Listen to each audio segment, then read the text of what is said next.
राधे राधे दोस्तों। आज की कहानी का शीर्षक है नाई की चतुर पत्नी और 7 चोर। तो चलिए सुनते हैं आज की कहानी। बहुत समय पहले की बात है। एक गांव में एक नाई अपनी पत्नी के साथ रहता था। वो नाई बड़ा ही आलसी और एक नंबर का मूर्ख भी था। उससे कोई भी काम ढंग से न होता। जब भी वो अपने ग्राहकों के बाल काटता तो बाल के साथ उनके कान भी काट देता, और जब उनकी दाढ़ी बनाता तो उस तरह से उनके गले को काट देता। इसी कारण धीरे धीरे उसकी दुकान पर ग्राहकों ने आना बंद कर दिया, और एक समय ऐसा भी आ गया जब उसके पास कुछ भी न बचा सिवाय उस्तरे के और उसकी पत्नी के। दुर्भाग्य से दोनों ही बड़े तेज थे। उसकी तेज तर्रार और चालाक पत्नी हमेशा उसे कोसती और ताने देती रहती। जब उसकी पत्नी ने देखा कि अब घर में एक फूटी कौड़ी भी न बची तो उसने नाई के ऊपर चीखना चिल्लाना शुरू कर दिया। नाई रोज चुपचाप अपनी पत्नी की फटकार सुनता रहता, क्योंकि उसे अपने पत्नी से डर लगता था। लेकिन एक दिन उसने कह दिया, क्यों रोज रोज तुम एक ही बातें सुनाती रहती हो? ये तो तुम पहले से ही जानती हो कि मेरी दुकान पर कोई ग्राहक नहीं आता तो दुकान भी बंद हो गई, और उस काम के अलावा आज तक मैंने कोई दूसरा काम नहीं किया है और ना ही मुझसे होगा। तो नाई की पत्नी ने गुर्राते हुए कहा, तो चलो हम भीख ही मांग लाते हैं, क्योंकि मैं इस तरह भूखे तो नहीं मर सकती। नाई ने धीरे से कहा, तो तुम ही बताओ मैं क्या करूं? नाई की पत्नी ने कहा कि मैंने सुना है राजा के लड़का पैदा हुआ है। सारे राजमहल में खुशियों का माहौल है। राजा गरीबों में खैरात बांट रहा है। तुम ऐसा करो कि राजा के पास चले जाओ और राजा से कुछ भी मांग कर लाओ। खुशी के इस मौके पर राजा मना नहीं करेगा। अब पत्नी से डरता नाई क्या न करता। घर से निकलो सीधा राज दरबार पहुंच गया और राजा से उसे कुछ भी देने की गुहार करने लगा। तो राजा ने कहा, कुछ भी से क्या मतलब है तुम्हारा? तुम्हें जो चाहिए उसका नाम तो बताओ।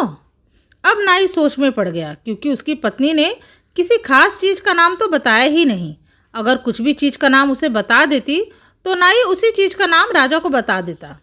मूर्ख नाई के पास खुद का तो इतना दिमाग था नहीं कि कुछ सोच समझकर राजा से मांग ले। तो उसने फिर से राजा से कुछ भी देने के लिए कह दिया। राजा ने कुछ सोचकर कहा कि कुछ भी मैं क्या दूँ तुम्हें? क्या ज़मीन का टुकड़ा लोगे? नाई को लगा कि जब राजा ने कहा है तो ज़मीन ही सबसे अच्छी चीज़ होगी। नाई ने तुरंत हाँ कर दी। राजा ने नाई को शहर के बाहर की पड़ी हुई ज़मीन देने का आदेश दे दिया। नाई भी खुशी खुशी अपने घर पहुंचा, जहां उसकी पत्नी उसका बेसब्री से इंतजार कर रही थी। नाई के घर में घुसते ही वो तुरंत बोली, राजा से क्या मांग कर लाए हो? जल्दी से दो, ताकि मैं कुछ खाने का खरीद के ला सकूं और चूल्हा जलाऊं। तब नाई ने उसे बताया कि उसे तो राजा की तरफ से शहर के बाहर एक ज़मीन का टुकड़ा मिला है। अब तो इतना सुनते ही नाई की पत्नी गुस्से से फट पड़ी और नाई के ऊपर बरसने लगी।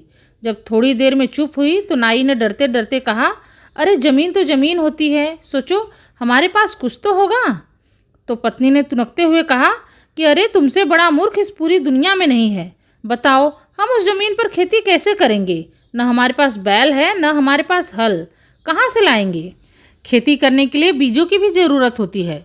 पत्नी की बात सुनकर नाई चुपचाप बैठ गया, लेकिन चतुर चालाक नाई की पत्नी ने अपना दिमाग चलाना शुरू किया कि इस बेकार ज़मीन को कैसे काम में लाया जाए।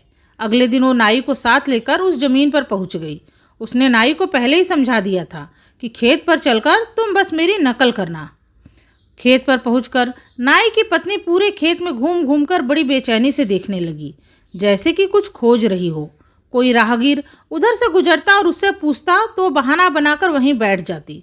वह राहगीरों को ऐसे जताती कि पहले तो वो कुछ ढूंढ रही थी, लेकिन उन्हें देखते ही बैठ गई। संयोग से 7 चोर उन दोनों पति पत्नी की हरकतें झाड़ियों के पीछे से छुपकर देख रहे थे। वो समझ गए कि जरूर दाल में कुछ काला है। 7 चोरों ने आपस में सलाह की। फिर एक चोर नाई की पत्नी के पास पहुंचा और पूछने लगा, क्या बात है बहन, कुछ ढूंढ रही हो क्या? मैं तुम्हारी कुछ मदद कर सकता हूँ। नाई की पत्नी ने पहले तो चोर को टाल दिया, लेकिन चोर के दोबारा पूछने पर इधर उधर देखकर बोली, अब तुम्हें क्या बताऊं भैया, ये ज़मीन मेरे दादा की है। उन्होंने इस ज़मीन में सोने चांदी से भरा एक मटका गाड़ रखा है। उसी जगह की तलाश कर रही हूँ। जब मेरे दादा मरे थे तो मैं बड़ी छोटी थी, नहीं तो उसी समय पूछ लेती कि उस मटके को उन्होंने किस दिशा में गाड़ा है। लेकिन भैया तुम इस बात को किसी से बताओगे तो नहीं ना? तो चोर ने नाई की पत्नी से वादा किया कि वो इस बात को किसी से भी नहीं बताएगा।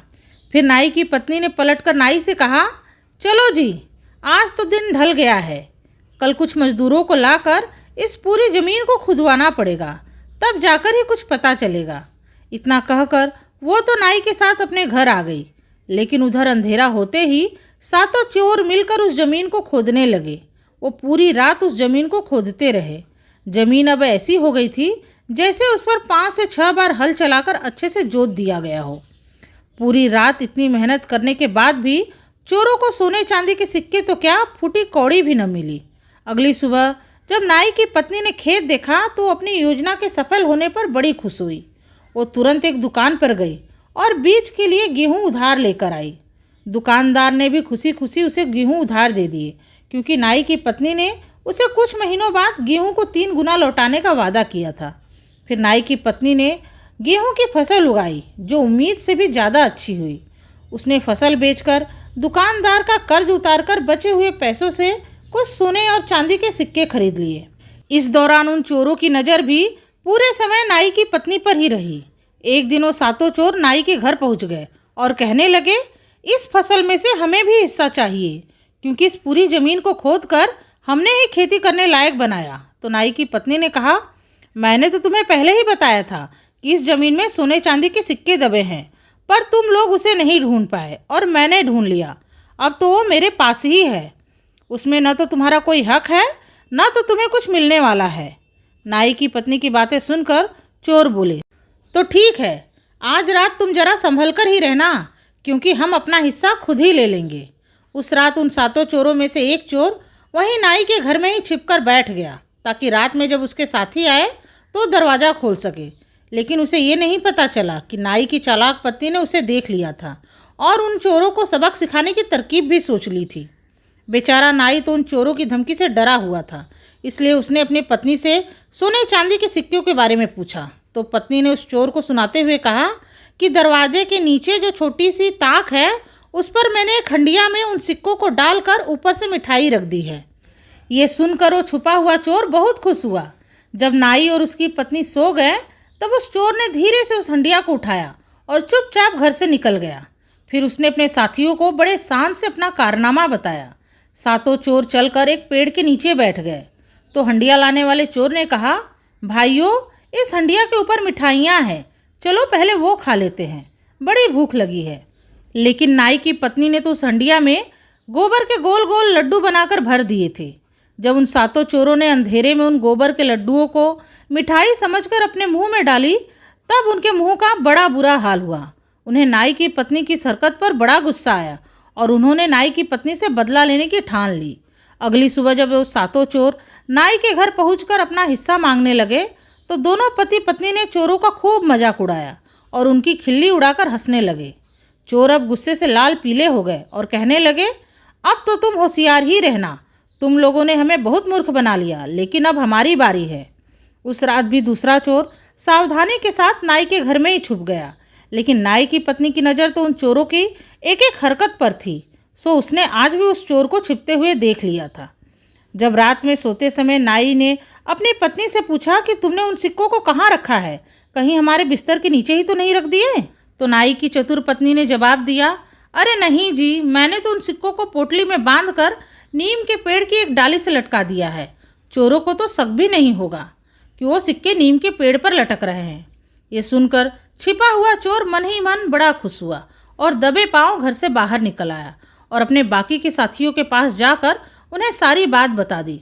फिर वो सातों चोर नीम के पेड़ के पास आए और देखा तो सचमुच नीम की एक पेड़ की डाली पर कुछ लटक रहा था, लेकिन अंधेरे में उन्हें यह ना पता चल सका कि वो तो एक मधुमक्खियों का छत्ता है। उन सातों चोरों में से एक चोर नीम के पेड़ पर चढ़ा तो एक मधुमक्खी ने आकर उसकी पीठ के नीचे काट लिया। उसने जल्दी से अपना हाथ पीछे मारा तो बाकी चोरों को लगा कि वो उन सिक्कों को अपनी जेब में भर रहा है। तो वो उस चोर से कहने लगे, अरे तुम सिक्कों को अपनी जेब में क्यों भर रहे हो? तो उसने कहा, अरे भाई, लगता है किसी चींटी ने काट लिया। तभी एक मधुमक्खी ने आकर उसके सीने पर भी डंक मारा तो उसने जल्दी से अपना हाथ वहाँ रख दिया। तो बाकी के चोरों ने कहा, तुम जो ये कर रहे हो उसकी सज़ा तुम्हें ज़रूर मिलेगी। उन्हें तो यही लग रहा था कि ये अपनी आगे की जेब में भी सिक्के डाल रहा है। अब दूसरा चोर भी पेड़ पर चढ़ गया तो उसे भी मधुमक्खियों ने काटना शुरू कर दिया। वो भी इधर उधर हाथ मारने लगा। तो नीचे के चोरों ने कहा, अरे तुम दोनों कुछ तो शर्म करो, आज तक हम सबने जो भी मिला है उसे मिल बांट कर ही खाया है, और तुम दोनों तो बेईमान होते जा रहे हो। उसके बाद एक के बाद एक सभी चोरों ने नीम के पेड़ पर चढ़ना शुरू कर दिया। जो चोर सबसे आखिर में चढ़ा उसने मधुमक्खियों के छत्ते को सिक्कों की पोटली समझकर जल्दी से उसमें हाथ मार दिया। अब तो सारी मधुमक्खियों ने मिलकर उन्हें इतना काटा कि वो पेड़ से उतर भी न पाए और पेड़ से ही गिरने लगे। फिर किसी तरह गिरते पड़ते वो अस्पताल पहुँचे। अब नाई और उसकी पत्नी ने भी चैन की सांस ली। जब कई दिन बीत जाने के बाद भी वो चोर वापस नहीं आए तो दोनों पति पत्नी ने सोचा कि अब वो चोर वापस नहीं आएंगे, लेकिन ये उनकी भूल थी। एक रात नाई के घर की खिड़की खुली हुई थी और बाहर से कुछ आवाज़ें आई तो नाई की पत्नी की नींद खुल गई। उनकी आवाज़ से नाई की पत्नी समझ गई कि ये तो ज़रूर चोर ही हैं। एक बार के लिए तो घबराई, फिर उसने सोचा कि बिना कोशिश किए हार तो नहीं माननी चाहिए। तो उसने नाई का तेज उस्तरा उठाया और उसे पकड़कर खिड़की के पास ही खड़ी हो गई। फिर जब एक चोर ने खिड़की के अंदर से झाँका तो नाई की पत्नी ने उसकी नाक पर बड़ी ही सफाई से उस्तरा चला दिया। वो बेचारा दर्द से तड़पते हुए पीछे हटा और कहने लगा कि भाइयों, लगता है कोई तेज धार वाली चीज़ खिड़की से टंगी हुई है, तुम लोग ध्यान से अंदर जाना। अब एक के बाद एक 6 चोरों की नाक नाई की पत्नी ने उस तेज उस्तरे से काट दी। जब उनमें से आखिरी चोर बचा तो उसने कहा, चलो कम से कम एक की नाक तो बचनी चाहिए ताकि मैं तुम सबकी दवा दारू करवा सकूं, तुम्हारे जख्म का ख्याल रख सकूं। फिर वो 7 चोर वापस चले गए। नाई की पत्नी ने एक दिया जलाया और उन 6 नाकों को इकट्ठा करके एक डिब्बे में बंद करके रख दिया। उधर उन चोरों का जख्म भरने से पहले ही गर्मियाँ शुरू हो गई। अब नाई और उसकी पत्नी ने अपनी अपनी चारपाई लेकर घर के खुले हिस्से में सोना शुरू कर दिया था। चोरों की तरफ से वो निश्चिंत हो गए थे कि अब वो चोर वापस नहीं आएंगे, क्योंकि उनको काफ़ी सज़ा मिल चुकी थी। अब चोरों को भी समझ में आ गया था कि ताकत के बल पर तो हम नाई की पत्नी से कुछ नहीं पा सकते। सो 7 चोर राजा के पास चले गए और अपनी कहानी राजा को सुनाई। राजा ने नाई और उसकी पत्नी को भी दरबार में बुलवा लिया। तो नाई की पत्नी ने अपनी कहानी खूब बढ़ा चढ़ा कर राजा को सुनाई और सबूत के तौर पर कटी हुई 6 नाकें राजा के सामने पेश कर दी। राजा उसकी सारी कहानी सुनकर खूब हंसा। फिर राजा ने नाई को अपने दरबार में ही काम दे दिया और नाई की पत्नी को उसकी बहादुरी और बुद्धिमानी के लिए ढेर सारा इनाम देकर कहा, तुम्हें जब भी कोई ज़रूरत हो तो बेझिझक आना, राजा का दरबार तुम्हारे लिए हमेशा खुला रहेगा। दोनों पति पत्नी राजा की बात सुनकर बहुत खुश हुए और राजा को धन्यवाद बोलकर अपने घर लौट आए। तो दोस्तों, ये थी आज की कहानी। अगर आप लोगों को आज की कहानी पसंद आई है तो इस वीडियो को लाइक करके प्लीज़ मेरे चैनल को भी सब्सक्राइब कर लीजिएगा। आपसे मिलूंगी अपने अगले वीडियो में एक नई कथा कहानी के साथ। तब तक के लिए राधे राधे, धन्यवाद।